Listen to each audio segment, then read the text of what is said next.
My name is Martha Blomquist, and I'm a senior site manager with the National Council of Juvenile and Family Court Judges, working with Malika.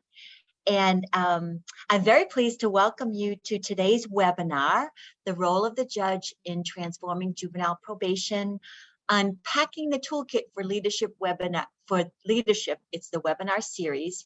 And the topic of today's webinar is probation as a disposition for use with serious offenses.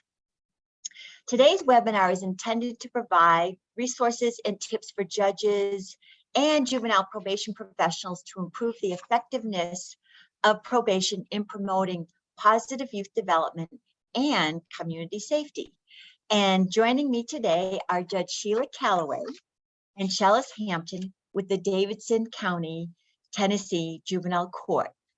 And we had another colleague, Kelly Gray, who was going to be joining us, but not able to do so. But we will be hearing about the Davidson County experience from Judge Calloway and Shellis Hampton.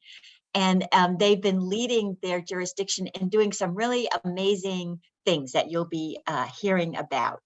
And when we get into the details of the Davidson County experience, I hope that Judge Calloway and Shellis will tell us a little bit more about themselves and how they got to be leaders in this important work. And so I did want to comment that today's webinar is the last of 3 webinars that we have been offering this summer to unpack and bring to life a toolkit that the National Council, with input from judges and involvement of the Annie E. Casey Foundation, created especially for judges to have a role in leading juvenile probation transformation. We'll be talking further about the toolkit as a resource for you and your colleagues. But I wanted to give a couple reminders, and that is continuing education unit credit, excuse me, is available for your time participating in the webinar. And so Malika will help with that if you would let us know after the webinar if you're interested in that opportunity. And also just a reminder, as Malika noted, we have the chat function, and we hope that you'll use that if you have any questions or comments as we are going along. And I will be monitoring the chat along with Malika. Could we have the next slide, Malika? And this is just to recognize that the National Council wants to acknowledge that this presentation is made possible by a grant from the Annie E. Casey Foundation, a generous partner that we've been working with for a number of years to promote juvenile justice reform and to work with judges in being leaders in reform. But we do want to note that points of view or opinions are those of the faculty and presentation team and do not necessarily represent the official position or policies of the Annie E. Casey. So before we get into the substantive content of today's webinar, we wanted to learn about you. So for the next couple of slides, we have a couple of questions for you, and we'll be using the app called Slido, or it's not really an app. You can go to your phone if your cell phone is handy, and get to slido.com, and in it we'll have a couple of questions. If we could get that up. Let's see if we could move that slide on. Malika, there we go. So yes, so if you would go to slido.com and you use the QR code or type into your cell phone and then the number 1961451. And when it comes up on your cell phone, if you would indicate which affiliation best fits your position in your jurisdiction. So who do we have in the audience today? Judicial officers, probation officers, excellent. Probation administrators, let's see. A lot of others, okay. We'll give it a few more moments. Well, the good news is all of you that are there, we're happy that you're there and you do belong in this webinar, and we do hope that you will find it informative and inspiring. Another question that we have, so it looks like we have some probation officers, some judicial officers, probation administrators, and others. I wonder if anybody would put in the chat if you identify yourself as an other, what that would be. Let's see. Ooh. Okay. A coordinator, JDI coordinator. Great. Anybody else? Putting in the, let's see, consultant. Hi, Brian. Thanks for being in the audience today. We're very happy to have you. And a juvenile justice associate. Great. Okay. Well, we hope there is something for everyone here from our session today. The next question that we have concerns the toolkit. And we're wondering about your familiarity with the publication, The Role of the Judge in Transforming Juvenile Probation, a Toolkit for Leadership. And it's a Slido question again, and what you see up there will be the options that will pop up on your Slido. And if you would just let us know what fits your current familiarity, we hope that by the end of the webinar, you will be very familiar. Okay, so that is coming up with the next, there we go. So if you would indicate if you're very familiar with it, somewhat, you've heard of it, or it's a new resource and you're happy to be hearing about it.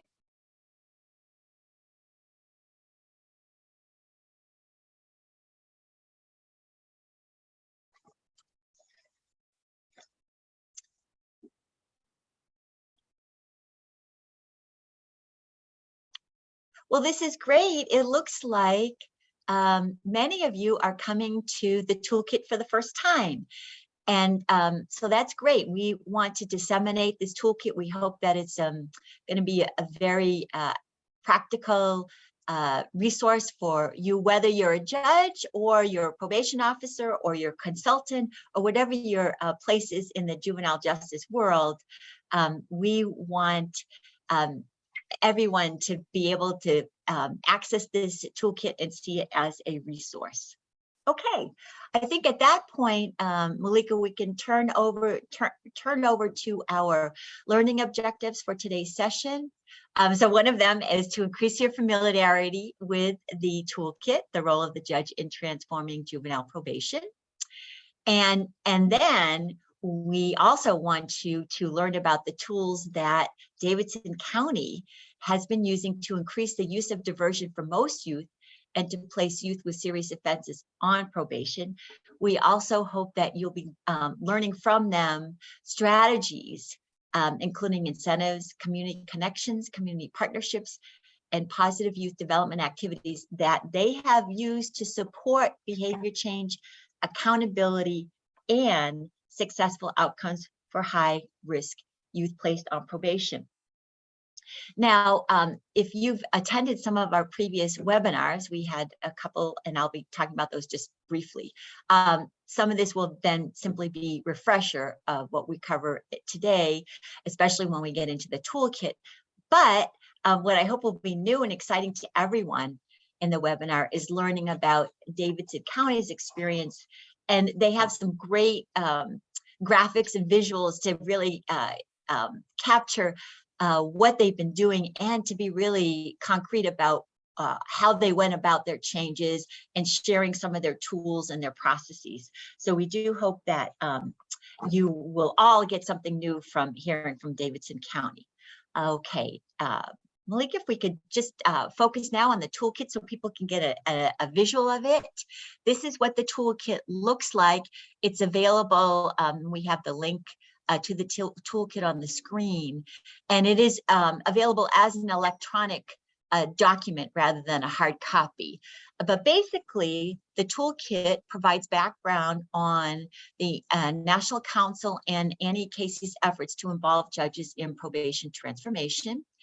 And then it also focuses on 5 practice areas for reform and the whys, whats, and hows for supporting reform and implementing reform in your jurisdiction. And another key part of the toolkit and why it really speaks to judges is it focuses on the role of judges as leaders and conveners to promote change in the 5 practice areas. And we understand that judges have different relationships or legal frameworks actually in their connection with probation.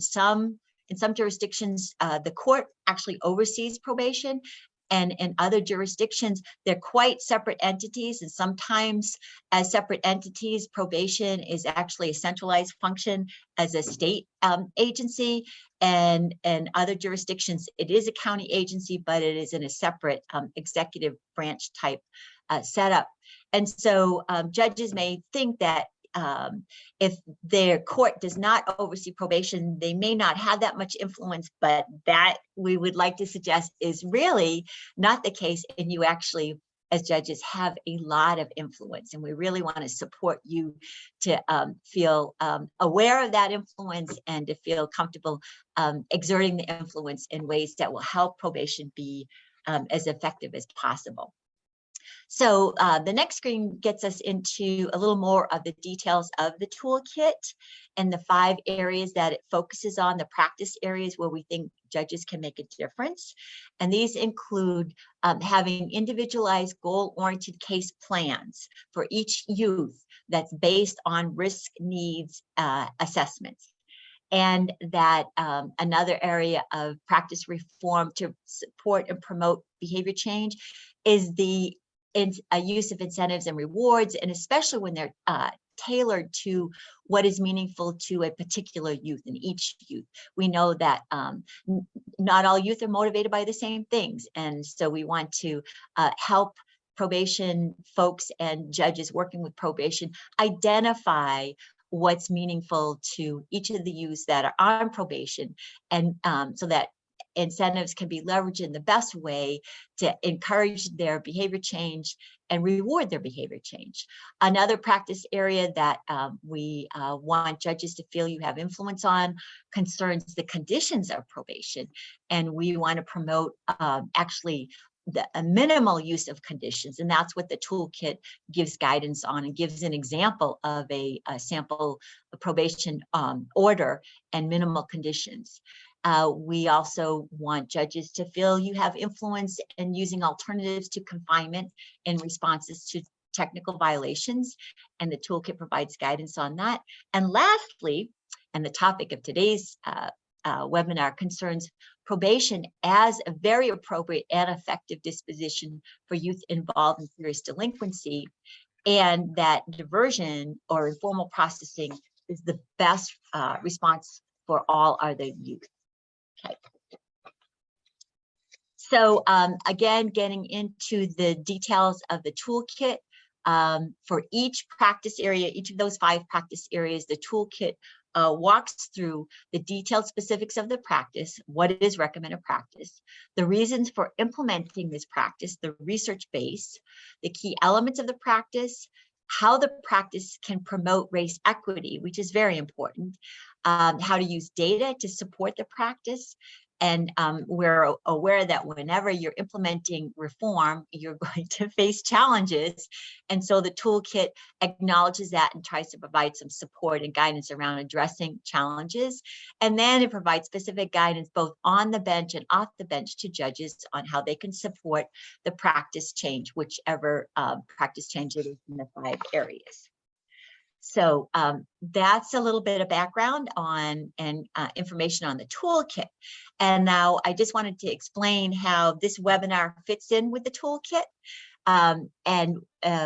We created the toolkit in 2021, and it was based on guidance from a resolution that the National Council had created to have probation be informed by adolescent development.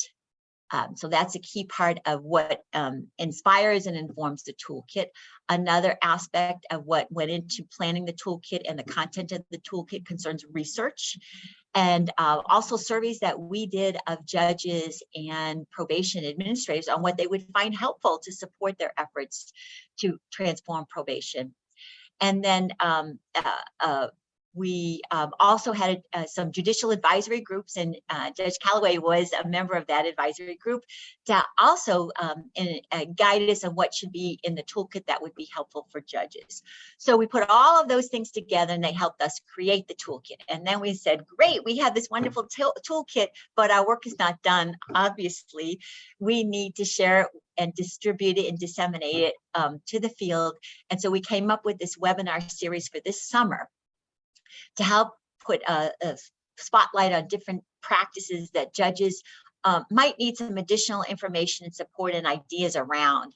And so we had 3 webinars this summer on different practice areas. The first one concerned the using minimum conditions of probation, and that was a June webinar.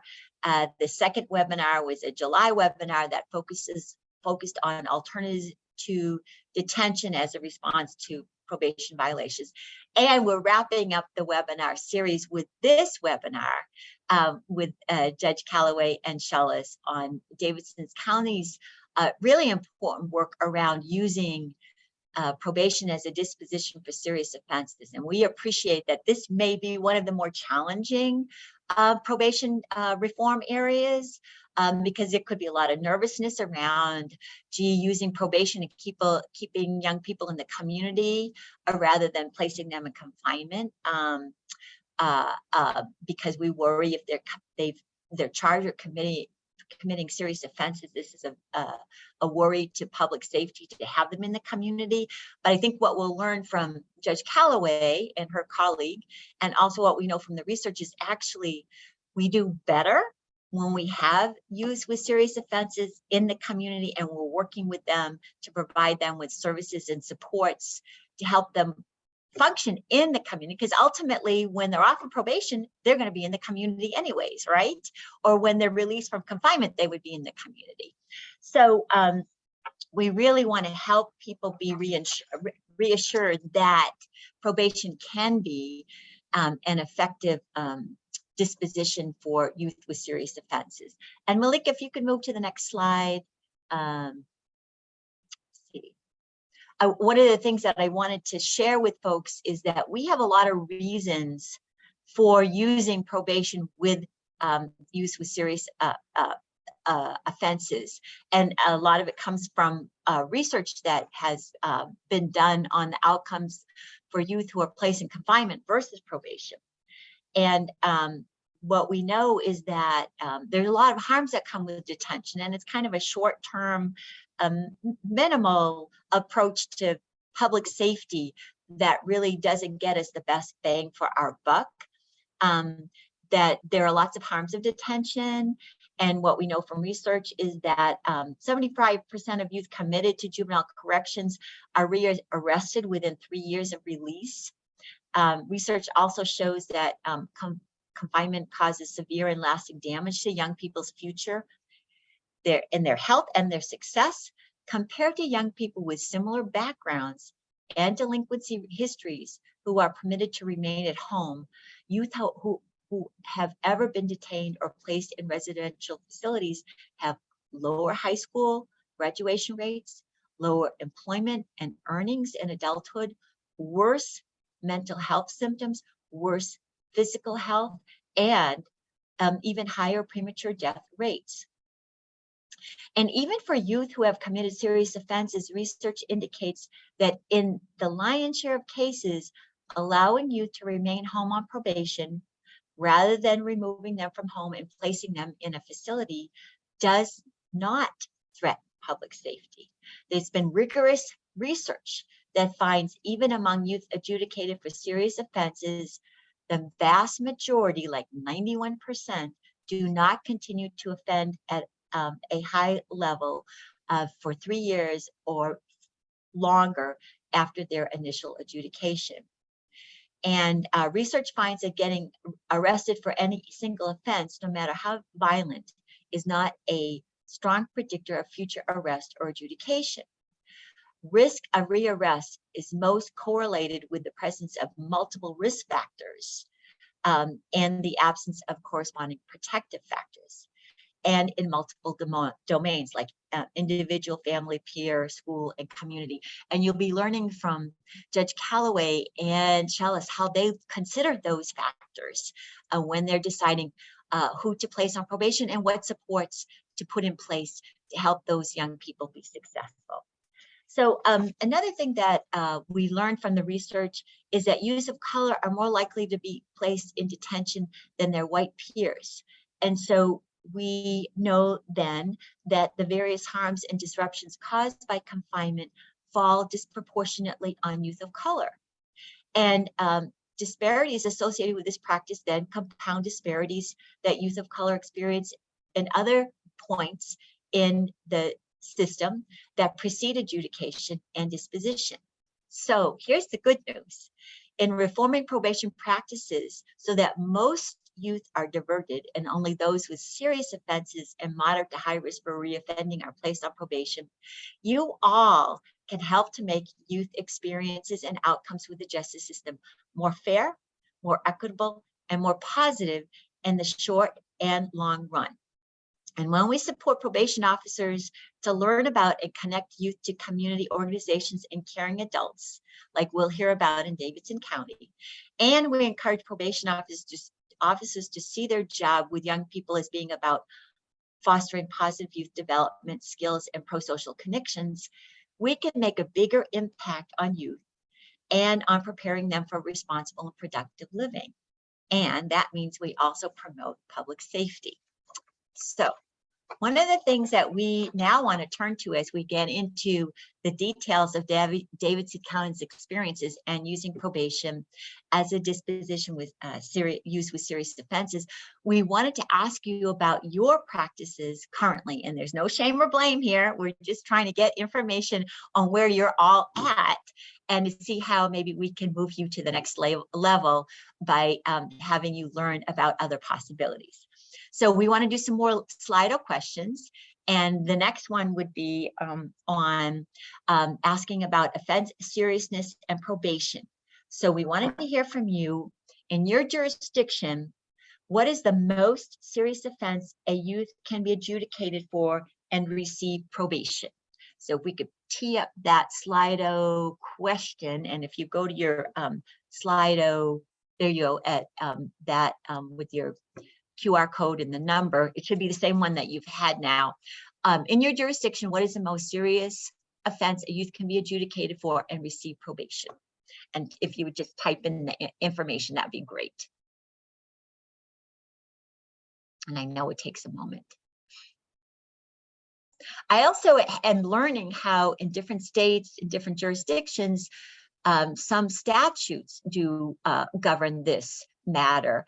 And the statutes can set forth who would not be eligible for probation. That a youth can be adjudicated for and receive probation includes sexual assault, includes homicide or aggravated robbery, or are people saying these are offenses that are excluded? I'm afraid I've confused things. What's your sense on this, Judge Calloway? So my hope was that we are answering, and if it is, that these offenses can be, these youth who have committed these offenses can be placed on probation. Yes, great. If that is the way everybody answered, then this seminar is going to be quick. I know, everybody's on board. Everybody's is on board, already so doing we're okay. Doing. I can just say ditto, and we can go have lunch or something. I know, right? Oh, all serious offenses can receive probation. Oh my gosh, we've got some really progressive jurisdictions out there. This is very heartening, isn't it? This is awesome. Okay, well, it looks like, let's see, we've heard from several people now. So we're getting a sense of maybe the other folks who haven't weighed in yet. Let me see if I have anything in chat too. Are maybe not as progressive, not sure, but it does look like the ceiling is really high, which is what the toolkit advocates for, is that the floor be high for every, kids, a lot of kids who can be diverted, but then the ceiling be high for kids who also going to be placed on probation. So this is exciting. But maybe if everybody were all preaching to the choir, maybe what you'll be sharing, Judge Calloway and Shellis, is just the cool things that you're doing in Davidson County that will give people other ideas for what they can do in their jurisdiction. We do have another Slido question that concerns barriers to placing youth on probation. So let's move to that question. And even in those jurisdictions that do permit youth with very serious offenses to be on probation, what are some barriers that cause you maybe not to make probation available to those youth, some of those youths?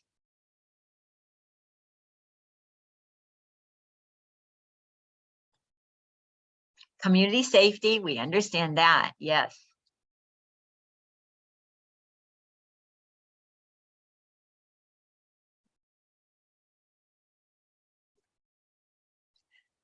Lack of family involvement.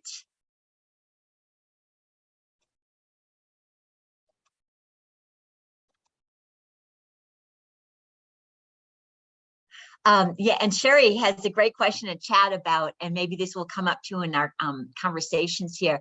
For those jurisdictions where all serious offenses can be eligible for probation, how would you convince more apprehensive jurisdictions to take the same approach?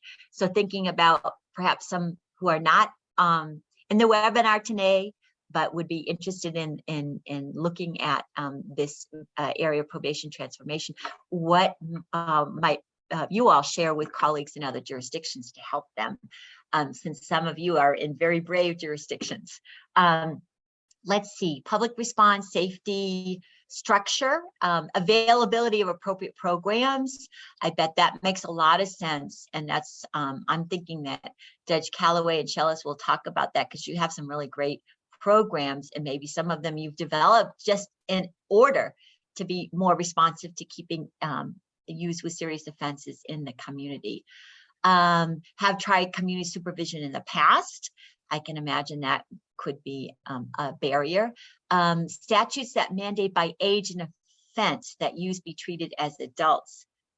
Fear of rearrest. Yes, those all appreciate you sharing those barriers. And perhaps in Judge Calloway and Shellis, if you think of it as we're going through the Davidson County experience, if there's some strategies that come to mind for addressing those barriers, I'm sure people would love to hear your thoughts. Very good. Okay, take it away, Judge Calloway and Shellis. Absolutely. Can you all hear me? I'll make sure I'm not on mute. All right. I'm excited about being here along with Shellis Hampton. Shellis is our supervisor of our GRIP and high-risk probation team, and she will add a lot about what they do shortly as we get into our program. But we are definitely in the midst of probation transformation, using the toolkit as much as we can, and just making a difference in our children's lives that we serve.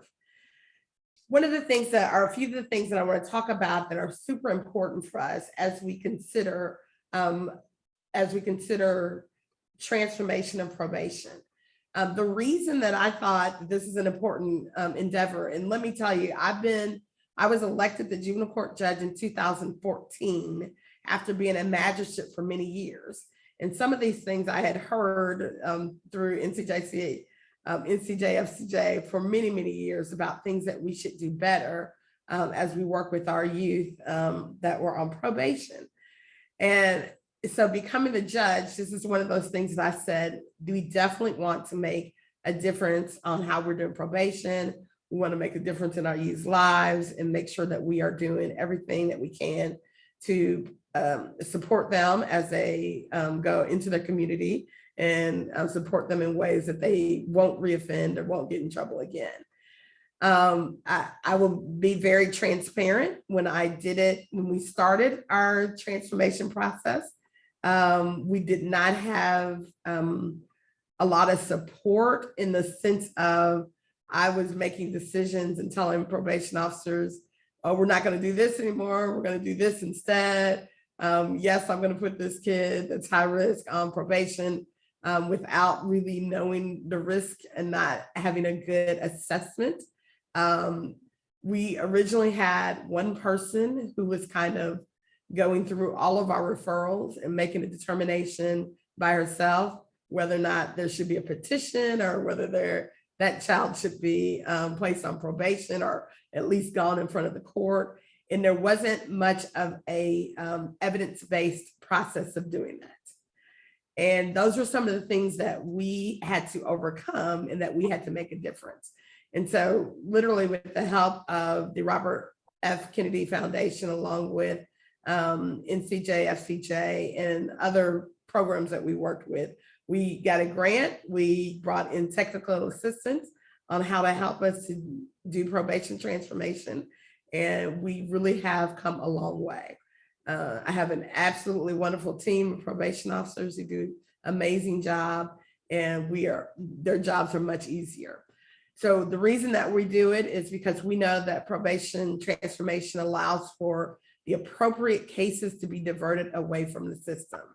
So when I started as judge, we were probably diverting about 20 to 25% of our cases from the system. And the way that we do it in Tennessee, the statute allows the court to determine which cases should be prosecuted and which ones shouldn't. So it's not necessarily the district attorney's job or the police job. It's actually the court's function to determine what cases should be brought in front of a judge, what cases should have petitions, and what cases should be diverted. So when I started in 2014, we were only diverting about 25%. Since the probation transformation, we are up to about 70 to 75% cases that are actually being diverted from the system. And we'll talk more about our diversions and how that looks. By diverting most of the cases from the system, what that means is that our low caseloads of high-risk youth leads to higher contact and greater impact by our probation officers. And so by the ability to have low caseloads and not to have a lot of people on probation or a lot of youth on probation that don't necessarily need to be on probation, then we're able to do a better job in contacting and doing better things with the kids that we actually have. We have taken a team approach with our court and with our community partners. That includes the district attorney, the public defenders, our police department, our school systems, and a lot of our community-based organizations. As the judge, which I think judges have to do, we convene a lot of meetings with a lot of different partners and tell them why this is important, explain to them the importance of having a team approach. As part of that, and as part of the toolkit, will tell you, we don't keep kids on probation forever. We have a 6-month time period that they should remain on probation. And fortunately, in 2019, the state of Tennessee did a juvenile justice reform bill. And within that bill, it was it's a law now that you have to keep youth on probation, or youth have to be on probation no longer than 6 months unless there's some extensions, and it's very clear about how you can extend it beyond that 6 months. So statewide, it is now that youth just stay on probation no more than 6 months. And what our probation has the ability to do now that they have lower case loads and are working closer to their families, is that they have a better opportunity to literally figure out what the root of the problems are and to provide answers and address those issues and their barriers. And so our probation officers have the opportunity to do a better job and to actually build that resiliency and that ability to be successful in our communities with our youth by really and seriously deep dive working with their issues and their barriers. So it's important to figure out, where did we start, or where did we begin this process, and how did we make that difference?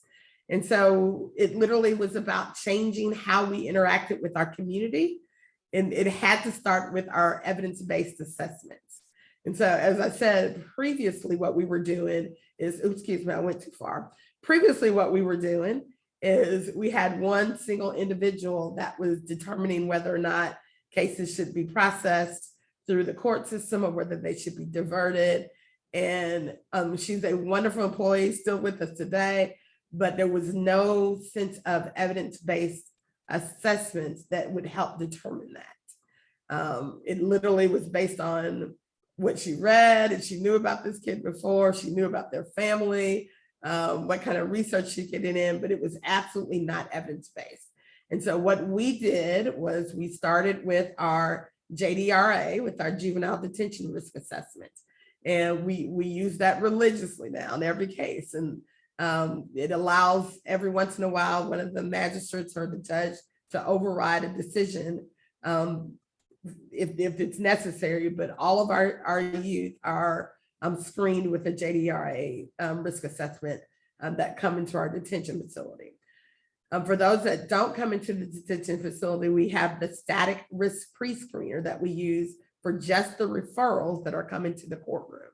And so those referrals that come through, it's an intake division that processes the petitions. They're the ones that are also doing the static risk pre-screener based on totally just on the information that they're seeing. They're not interviewing anybody. They're not talking to the child.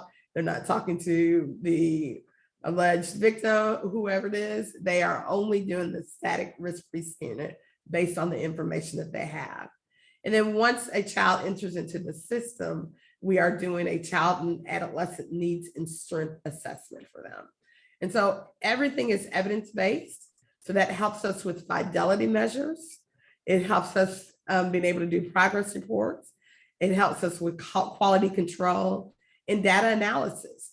And so when we have all this information and a police officer says, I brought this kid in on this serious charge, aggravated robbery, aggravated assault, whatever it is, and you all release them, can you tell me why? Then we are able to look at the absolute evidence-based assessment tools that we use to give an absolute good answer as to why that person was released. And it doesn't have to be, well, we just felt something, we felt good about it. You know, we don't ever have to use our feelings in anything that we do anymore because we have the data that backs it up.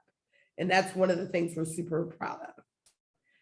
The next thing that we did was really kind of reorganize how our intake referrals and our desk referrals did for both our youth who are processed through the intake division without detention, as well as our youth that go through detention and the flow chart for them. So I don't want to spend a whole lot of time going over this chart because it's long and it's got a lot of information on it.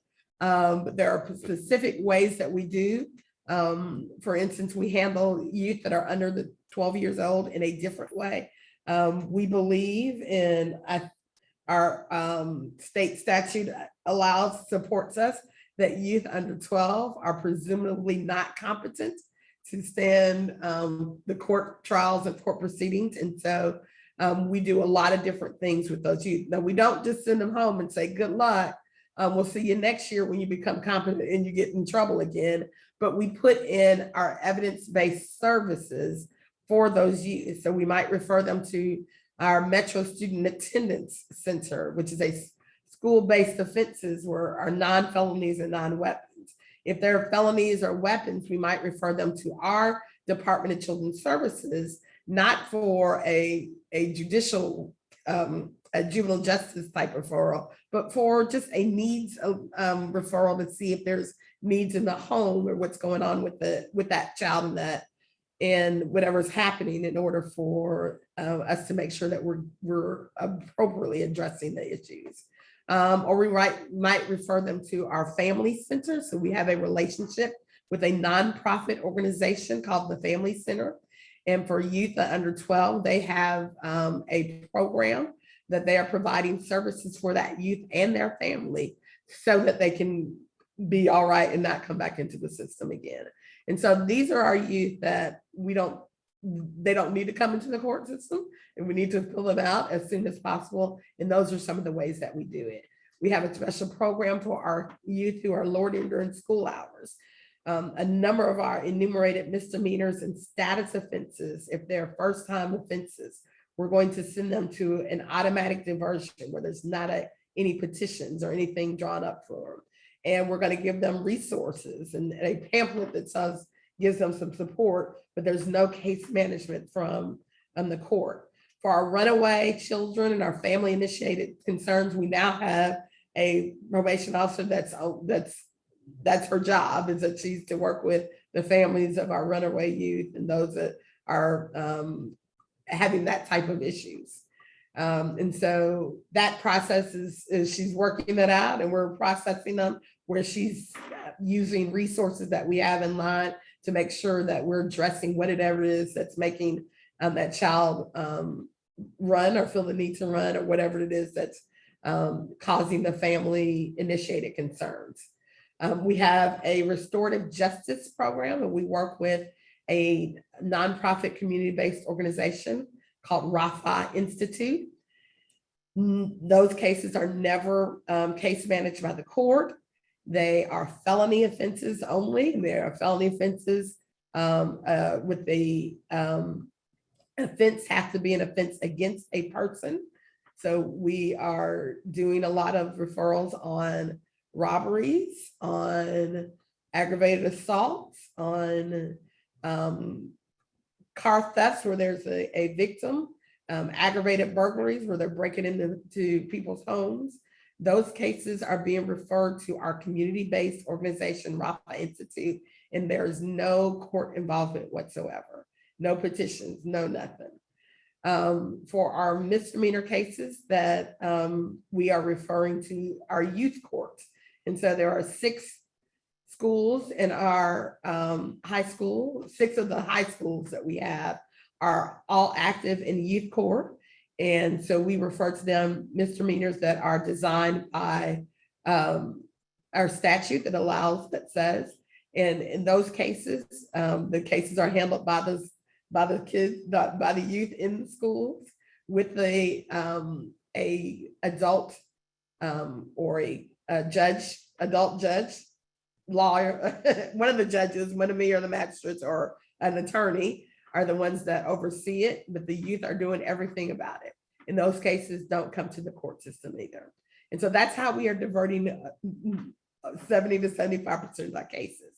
For the youth that are going into the detention, we also have a new process as well, where we're making sure that if they're arrested, we're still doing our JDRA. We're determining whether they're low risk, moderate risk, or high risk.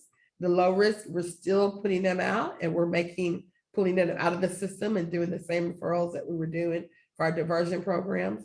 If they're moderate risk or high risk, instead of having one individual look at those cases, we're doing a staffing that includes our intake division, our district attorney, our public defender, and our victim services representative as well. And they discuss the cases and determine whether or not they should be completely diverted from the system or whether they should proceed to a court hearing. And so those are the ways that and it's all evidence-based. It's all based on things that we got the help from with our CJI as well as RFK. And we are doing an amazing job of making sure that we're not prosecuting those cases that don't need to be prosecuted.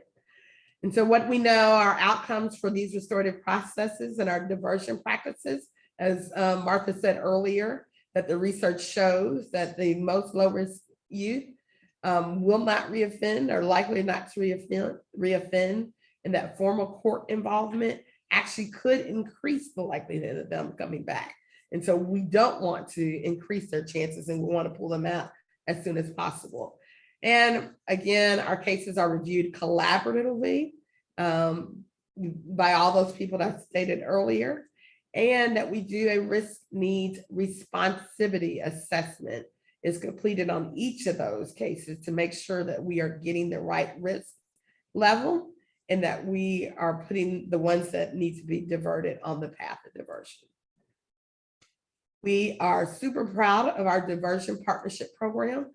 I heard one of the comments of what prevents you from doing this is not having enough programs in your community. I remember one thing, and we are in Nashville, Tennessee, we are a big community. We do have a lot of program providers and a lot of people who are interested in youth issues. I will tell you, when I first ran for judge, one of the things I kept hearing in the community is people say, I have an organization and I really want to help the youth. How can I help? Wherever I go, people say, oh, I've just started this nonprofit and we really want to help the youth. How can we be a part of it? And so we've decided not to turn people away, not to turn programs away. Even if it is a mom and pop organization or running out of a church or whatever it is, we bring them to the table. And we have a probation officer that's over our diversion partnership program. We call it our DP2. And that probation officer basically sits with them and talks to them about how you can be evidence-based. How can you help our youth? What is your area of strength? What do you need us to help you with? For those programs that are not evidence-based, we work with one of our local universities, Vanderbilt University, and we help them to get through the stepping process, which is the process that helps them to get on the path to be evidence-based. And so when they are committed to doing that, and they have programs that will help us with whatever it is that our needs are, then they are allowed to be a part of our DP2 program. And so when we divert people from prosecution, again, we don't just divert them and say, good luck, I hope you never get in trouble again, fly free and go on your own. We actually divert them to a program for the needs that are designed. So if it's a child that comes to us that is having educational issues, or it's having a need for alcohol and drug assistance, or maybe just some more mental health services, we link them up with the programs in our DP2 program that will be able to address their needs. And so that has helped us to only have to deal with our probation officers working with our more serious cases and having a lower caseload. And so we have done all kinds of charges. Our serious charges for high-risk probation include aggravated robberies, aggravated assault, handgun possession, carjacking, attempted homicides, and even homicide. There is one particular case that I remember that I tried, and the district attorney was asking that the child be tried as an adult. And after hearing the case facts, I determined that the child did not need to be tried as an adult. And based on his lack of history with the system, based on his progress while he was incarcerated, waiting on a resolution of his case, and based on a lot of factors, I knew that that child could be successful on probation. And so on a homicide charge, he was placed on probation. He went, after he successfully completed probation, he ended up going to college. I will say I picked one of the probation officers to handle that case that I knew would be able to handle it with integrity and with the best services possible. And that child ended up doing very well. So our youth who are placed on probation all complete the JJ Cans 2.0 assessment, and they each have their probation officer. We also call them our support intervention accountability team members, because we like to stay away from probation as much as possible. And so our SIA team members will develop a plan that is specific for that child and that child's needs. And so for those youth who end up on being on our high risk gang probation unit, our GRIP court, they work with Shellis Hampton and her group. And that is for our high use youth and our confirmed gang members. And I'm going to turn it over and let Shellis tell us more about GRIP. Sure. All right, so again, my name is Shellis Hampton. I'm the supervisor of the high risk gang unit probation. The GRIP program stands for Gang Resistance Intervention Program. It is, like Judge was saying, specifically dedicated to our youth with who are either confirmed or either affiliated with gangs.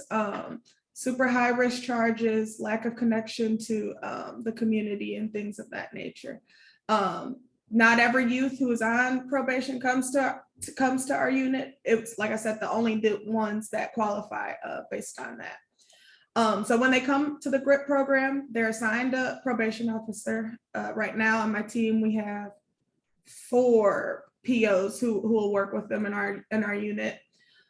We have partnered with the Oasis Real program that's here in Nashville. They have an 8-week program that they're working with the youth. They meet twice a week, and they're doing all sorts of things with our youth. We have a cohort going right now who is they're partnered with the barbershop. They've received all the barbershop's tools. They've partnered with them. If they complete their certification, they get to come and have a job there with them. So just really trying to expose them to just various different activities within the community and trades. So upon completion of the real, they move on to our restorative arts program. So essentially how we break it down is our program is 5 months. So that kind of gives us 1 month assessment to determine who's going to come to our program, and then 5 months for them to complete the program. So after their 8 weeks, they have a graduation. We invite community partners from court, from the community and all that. They come and just celebrate them and really try to show up for them. And we went for one of our cohorts, we had them dressed up in suits. They went and got fitted. I think there's pictures of that in a few slides, but really wanted to show up for them. And a lot of them said that this is the first time they've heard their name be called in a positive manner. So they were super excited about it. We were super excited about it. When they see judge, when they see the magistrates, when they see the district attorneys showing up for them, that really means something to them. And so that's kind of like pouring into them, like we said, from a whole community approach. This is one of our cohorts that we had recently with the REAL program. Right at that session, I believe they were going over trauma is what I believe they were talking with them. They had one of the counselors come in, and just everybody was kind of like a circle time. They had a talking piece, and that was kind of how they shared. But as you see, it's kind of a fun space that they're in. We try to eliminate all the stigma with programming and things like that. But when they came to it, they all start to open up. I think this was one of the sessions that they had been there like at least 2 or 3 weeks, so they had gotten to know each other a little bit better. But yeah, just creating a circle of opportunity for them to have a conversation. This was one of our orientations that we had. The big thing about orientation is kind of trying to make it the family approach and understanding that like the parents are equally as involved in this process as the youth are. So you'll see in this picture some parents, I think some siblings are in there as well, but we try to meet them where they are and understand that this youth will not be successful without having the parent involved as well. At orientation, the POs come as well. A lot of times we have other community partners come, again, just to show them that we are providing that wraparound service and that we all are here to support them. So our incentives program. So one of the big things that we want to do with the GRIP program is expose our youth to different opportunities. A lot of these youth have lived in Nashville their entire life and have never been pretty much anywhere outside their own neighborhood. One of the big field trips that we did recently with one of our cohorts, we went to the African American Music Museum. We had treated them to, well, the REAL program treated them to lunch. They got tickets for the entire family and the youth, whoever they wanted to bring could come, and they just got to have a great time. Same thing with the family outings piece. We went to Top Golf as well. They rented out a space specifically for the group. They got to invite whoever they wanted to, and just again, a time to just let loose, hang out with the people that they've been working through this program with, and celebrate themselves. Another big incentive is not having to report to court for reviews.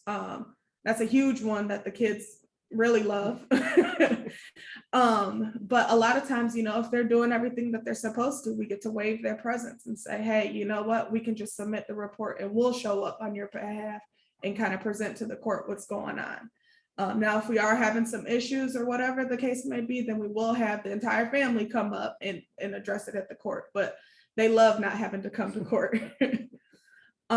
Same with the early withdrawal of order of denial. Most of the kids that are on our unit have an order of denial, meaning that they can't get their license due to the nature of their charge.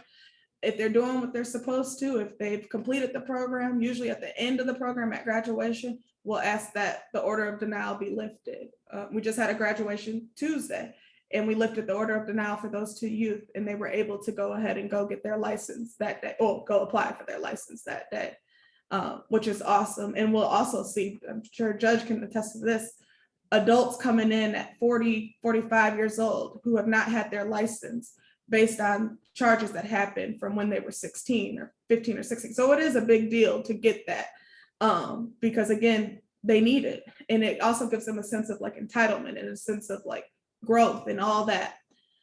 Extended curfew, we also offer that opportunity. A lot of times they're on probation. When they're on probation, their standard curfew is 8 o'clock. Now, if they're doing what they're supposed to, and there's a event or a movie, I know a couple of them, come Valentine's Day, everybody has girlfriends and want to take out. If they're doing what they're supposed to, we don't have a problem with that at all. But they know they have to earn that. That is a reward that, because they know if they're not home at 8 o'clock, their parent is reporting to us. But if it's, oh, well, I do get a 9 o'clock, 9:30, and I get to impress this girl or whatever the case may be, they love that. So that's a huge one for us. Early release from probation. With our unit, it's typically going to be that full 5 months just because of the phases that they have to go through. But for some of the lower level cases, especially if they're 18 or working full-time jobs or pretty much have done what they're supposed to, the probation officer can absolutely advocate for early release and just, again, testifying to the good work that they're doing while on probation. So those are just a few of the incentives that we have. Some of these pictures are from some of the outings that were taken. This group, they went out to TSU for that's Tennessee State University, which is a HBCU here in Nashville. They had a college tour. They took them on campus and they got to eat in the cafeteria. I'm pretty sure it was all you can eat, so they loved that. But got a chance to experience some things that maybe other kids might not see as a big deal, but these youth really got to see what it was like in college life. I believe last cohort, they went to Tennessee State, they went to Nashville State, which is a community college here in Nashville, which also gave them, again, another perspective of maybe you don't want the 4-year institution. A 2-year institution it works just as well. They're trying to take a kind of a longer field trip to Austin Peay, which is in Clarksville, which is kind of an hour away, but it's kind of a big deal to somebody who might not have been outside of Nashville their entire life. So again, just exposing them to other opportunities and teaching them like college is an option, college is feasible for you. We work with the schools, we work with their counselors. If that's an option that they want to pursue, they absolutely can. But again, just exposing them to different opportunities is our biggest thing. This group here, they went to the where is CMT. CMT. Downtown. Yeah. Country music television. Country music television. I believe the studio on the right was them in the studio, like seeing where they're actually recording music. They got to do that again at the African American Museum, where they got to make their own like beats and record their own music and things like that. And actually at the graduation, they presented their own song that they had created because everybody took such a liking to the music industry, and Nashville is the place for that. One of our community partners partnered with another agency who had their own studio, and the youth were able to go there and record a few songs. And it was kind of funny. A funny story from that was made part of their probation to go ahead and complete the song. Well, a lot of the youth were trying to go back on their free time. And so we had parents calling saying, he's trying to go to programming on a non-program day. Is that supposed to be, is that really what he's doing? And we all were like, yeah, like they made relationships with these producers. Like he can absolutely go. So it was kind of cool because they're like, he never wants to go to programming. And now all of a sudden, like the parents were just suspicious, but it just kind of really showed what a difference it was making, and that they really tapped into something that these kids are enjoying. So that was huge. Here's the picture from the African American Museum. The gentleman to the right of the kid in the red, that's Aaron Doxey. He's the leader of the real program. Yeah, as you got, this was one of the celebrations that they had that they got to do it. Of course, all of them, when we said museum, was like, oh, we're going on a school field trip. Do we got to write a paper? All this kind of stuff. They had no idea that it was a whole interactive museum. Like, they absolutely loved it. They got to see where some of their favorite artists, where they got some of their inspiration from, which was kind of cool as well. So again, something that they might not have ever gotten to do, that is just down the street from where a lot of them live. This was another one of our outings out at Top Golf. That was hilarious. That was absolutely hilarious. The group that we went, none of them had ever gone. And again, a lot of where this is located is in a lot of their backyards. And they always said, well, we see the big nets. We don't know what that is. So getting to see that and getting the opportunity to play, I mean, they had an absolute ball. So our restorative arts program, that is the second phase of our programming. So after they complete our 8-week mentorship leadership program with the real program, they move on to the restorative arts. So this is a really cool opportunity, because if you ask a lot of kids, like, do they like art? They're going to say no, but they don't realize like music is art, film is art, drawing is art, like all that kind of, they have their own like preconceived notion of what art is. And then they kind of like realize like, okay, this is definitely stepping out my comfort zone, but it's really cool.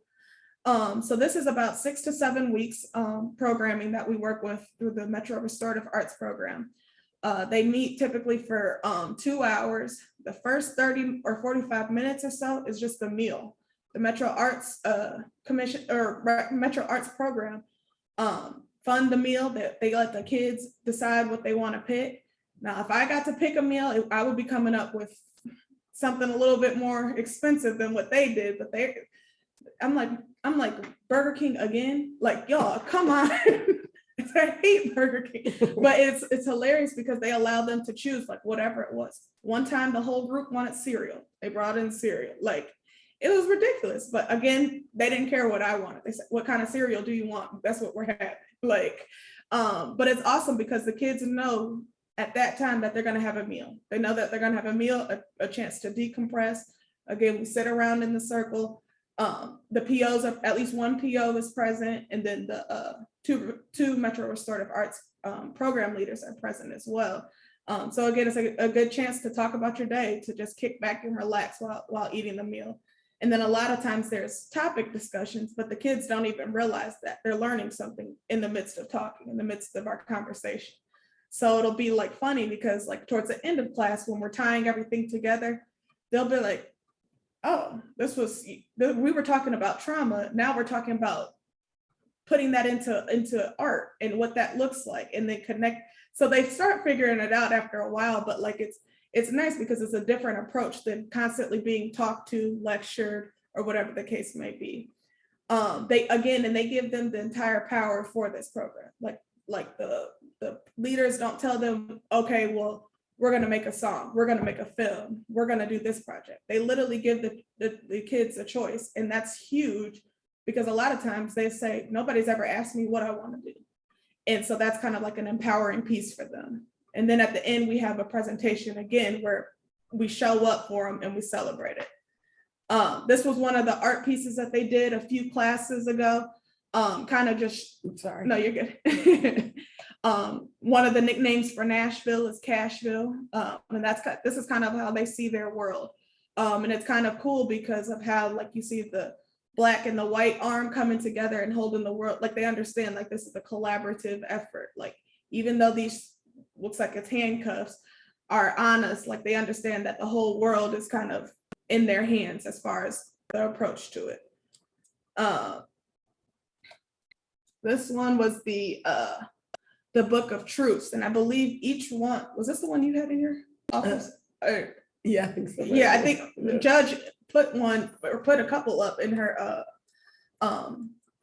courtroom at one point, again, just to show the kids like, we're here to support you, whatever that looks like.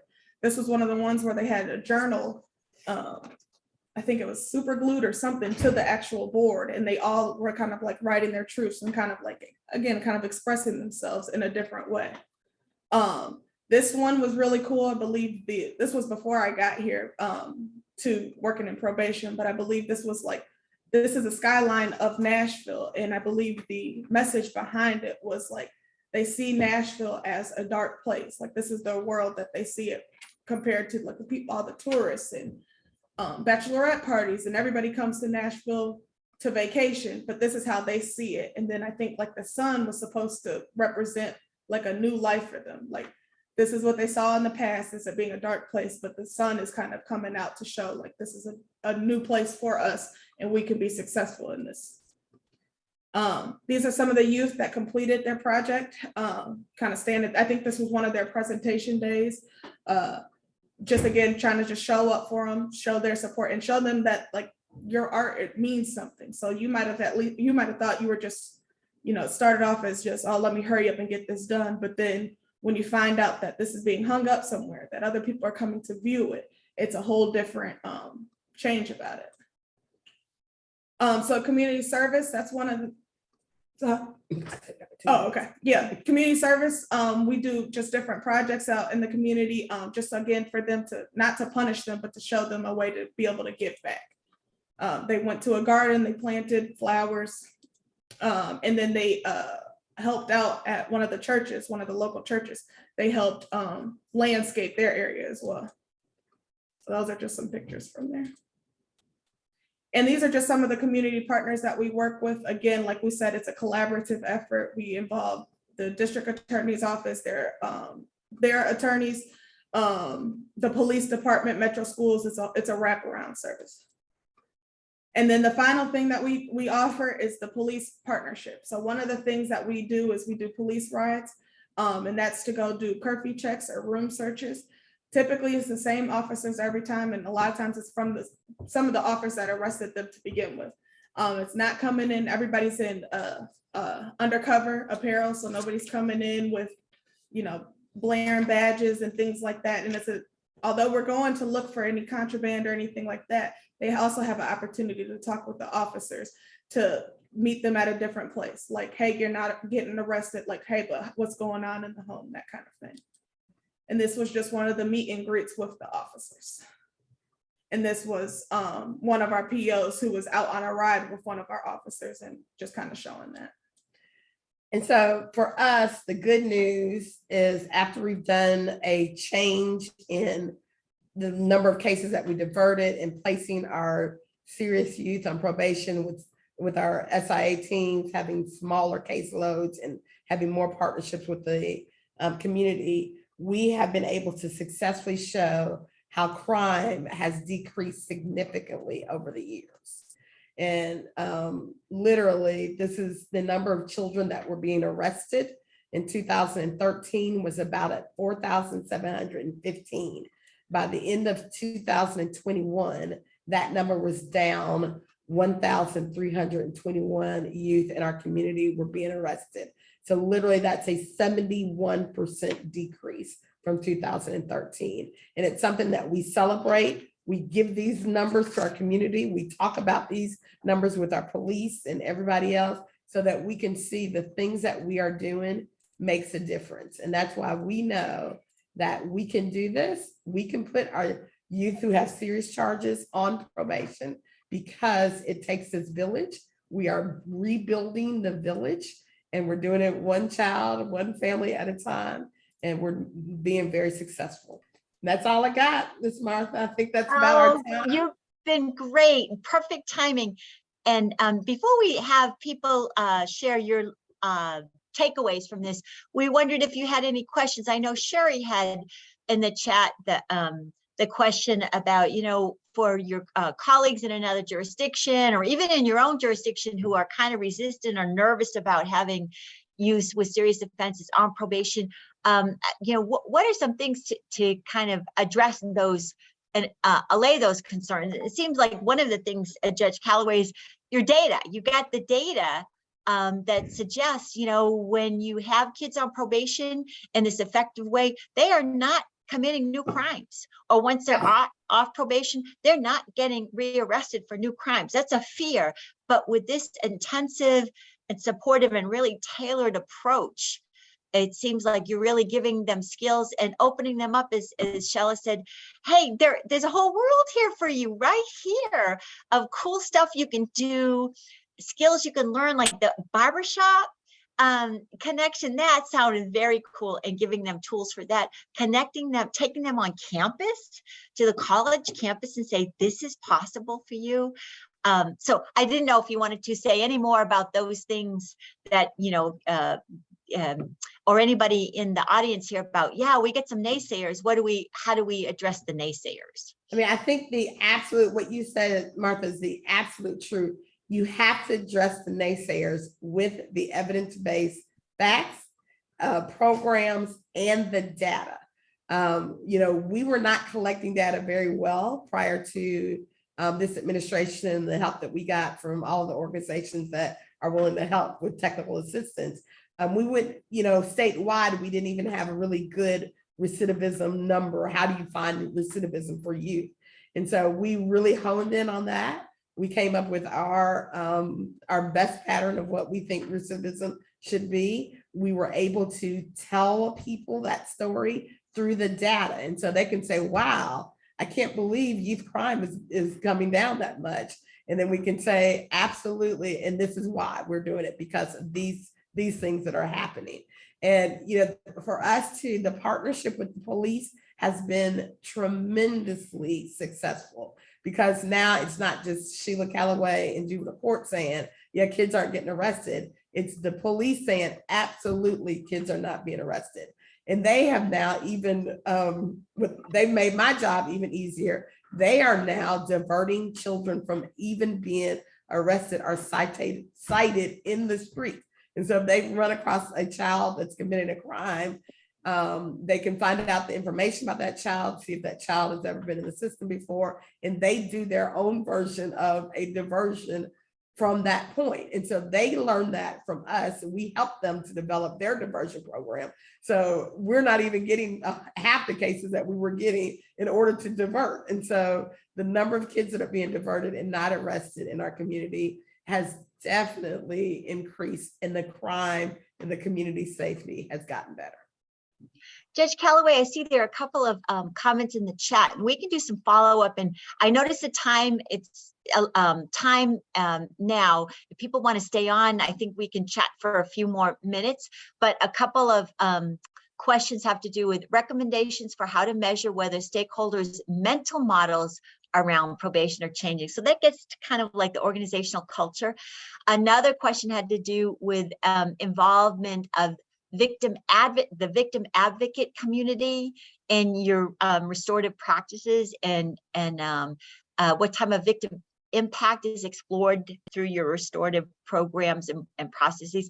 And then a third comment was from Dr. V. We say, can you guys bring this amazing program and present it to Tampa? So we might have a road show going on after today. But Judge Calloway or Shellis, I didn't know if you wanted to comment about mental model changes in probation or victim advocate community involvement. Absolutely. I'll first say that me and Charlotte agree right now to come to Tampa anytime you want us to. But on that note, changing the culture of the people who work in the building was a big endeavor as well. And as I said, when I started, I went at it the wrong way when I first started. And I was like, you're no longer going to do this. You're no longer checking boxes. We're going to start working with kids. And I did it in a sense that made them feel like everything that I felt that they were not worthy of being probation officers before, and that they were totally wrong. And it wasn't that, it was just that, no, we're changing the mentality. And I'll say that there were some people that weren't happy with it. There were a lot of people that the ones that weren't happy decided not to be a part of the court anymore, which helped me to hire people like Shellis, who totally saw the vision after it was designed. It was like, I'm totally on board of this. and I want to come. So the culture change took a while. I'd say, of the 8 years I was the judge, starting in 2014, and my term is 8 years. It took about 4 or 5 years to really get to the point where everybody pretty much was on board. And then, so the mental change took some time, and it literally has to start from the top. And that's why I love being a part of JCF, because we can mentor each other as judges on how we can help make a difference to the culture of our institutions. If we support it, then we can handle it. As for the victims and the victims' impact, it was super helpful for us that we actually hired someone to do victim impact for the court. We had a victim services officers that worked in the DA's office, but they just pick and choose a few of the cases. And so I said, I need somebody for all of our cases. And so our victim witness coordinator, Dana Wolf, is amazing. And that's her job day in and day out, to take phone calls from people, to explain to them the process, to make sure that they understand what's happening and where to go. And it has been a beautiful thing having her on board and having her to do the things that she's done. And I would think that would be a really important element of your approach, and reassuring again to the community and concerns about public safety is really building that voice and that bridge into your program process. So I think that's pretty smart on your part, and probably pretty effective too. So thank you so much, Judge Calloway and Shellis, for sharing all of your exciting practices. And from the comment, it looks like people have gotten very jazzed and inspired by what they heard. And we would invite people to follow up with us if you have additional requests or questions for the faculty. We would welcome hearing from you and passing those questions on to the faculty and getting back to you. We do have an evaluation that we would like you to complete, and Malika put that in the chat, how to access the evaluation. Also, Judge Calloway had mentioned something called SPEP, and I put a link in the chat if you want to learn more about SPEP as a process to help some of your programs in your community become evidence-based. And that's a really terrific resource. So I think we will call it a wrap at this time. Again, we went over a little bit, but I think it's because of all the great information and interest that we experienced today with this webinar.